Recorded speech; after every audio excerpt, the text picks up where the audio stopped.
सागर के गलाकोटा में 3,000 जोड़ों का रजत जयंती सामूहिक विवाह समारोह। मुख्यमंत्री बोले, विधवाओं के पुनर्विवाह को बढ़ावा देना समाज का दायित्व। सागर की रेहली के गड़ाकोटा में गुरुवार को 23वां पुण्य विवाह सम्मेलन का आयोजन हुआ। इसमें शामिल होने पहुंचे सीएम डॉक्टर मोहन यादव ने कहा कि अगर हमारी किसी बहन का पति उन्हें छोड़कर चला जाता है या उसकी मौत हो जाती है, ऐसे में हमारा फर्ज है कि हम उन्हें दोबारा शादी के लिए तैयार करें। कई बार समाचार पत्रों में देखने में आता है, कई बार हम देखते हैं कि जिनके परिवार में बेटी ब्याह कर घर छोड़कर आई, अगर किसी कारणवश उनका बच्चा शरीर छोड़कर चला जाता है तो उस समय के ससुर और सास माँ बाप होने के नाते अपनी उस बहू का भी विवाह कर देते हैं। उन्होंने कहा कि इस भावना का अभिनंदन करना चाहिए।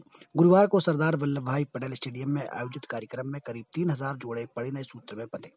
25,000 कन्याओं के विवाह कराने का रिकॉर्ड गड़ाकोटा में रेहली विधायक व पूर्व मंत्री गोपाल भार्गव वर्ष 2001 से पुण्य सम्मेलन का आयोजन कराते आ रहे हैं, जिसमें रेहली विधानसभा में 25,000 से अधिक कन्याओं के विवाह कराने का रिकॉर्ड भी Guinness book of world record में दर्ज है। के साथ पुनर्विवाह भी हो रहा, विधवा विवाह, हमारे दिव्यांग परिवार के भाई बहन का भी विवाह, ये शासन की योजना है। अब मैं यहाँ बैठे हुए सभी हमारे जनप्रतिनिधि और सभी समाज के लोगों से कहना चाहूंगा, आने वाले समय में हमारे अपने परिवार में किसी कारण से किसी का जोड़ा टूट गया, बिखर गया, तो हमको भी संकल्प करना चाहिए, हमको पुनर्विवाह कराना चाहिए, विधवा विवाह कराना चाहिए। ये पवित्र काम है, इसमें आने वाले समय में ये पुण्य का काम है।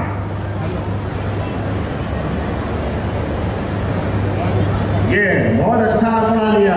हमारी अपनी कल्याणी बहन बोलते हैं किसी कारण से उनका जोड़ा टूट गया, पति कोई कारण से इस दुनिया से चले गए, तो कोई बात नहीं, पहाड़ सा जीवन रहता आगामी समय में। ऐसे में ये हमारे लिए समझदारी की बात है कि हम पुनः उनको विवाह के लिए तैयार करें।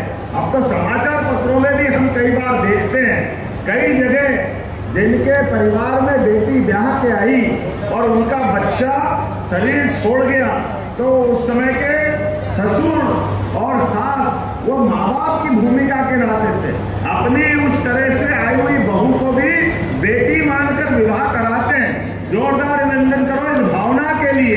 यही भावना तो चाहिए जब अपने यहाँ कोई भी बेटी हो, लेकिन उसके जीवन में ऐसा कोई कष्ट आ जाए तो सरकार को भी साथ होना चाहिए।